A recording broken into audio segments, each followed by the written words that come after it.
ቢስሚላህ ወሰላቱ ወሰላሙ አላ ረሱሊላህ ኢና ሊላሂ ወኢና ኢለይሂ ራጂዑን። እዚህ ቪዲዮ ላይ የምታዩት የባህል ዘፈን አይደለም የአላህ ባሪያዎች ሆይ፣ ነገር ግን ለሰይጣን የሚፈጸም አምልኮ ነው።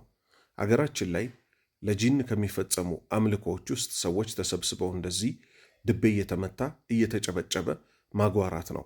አገራችን ላይ ሰዎች ከሚያመልኳቸው ጂኖች ውስጥ ሰይፉ ጨንገሬ፣ አዳል ሞቴ፣ ወሰንጋሎ፣ አንበሶ፣ ራሂሎና የመሳሰሉት ይገኙበታል።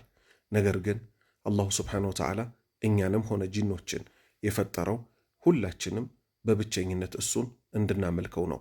ሁላችንም በቋንቋችን ተምረን ህዝባችንን ከክህደት ለማውጣት የአቅማችንን እንጣር። ተውሂድ የነቢያት ሁሉ አስተምሮት ነው።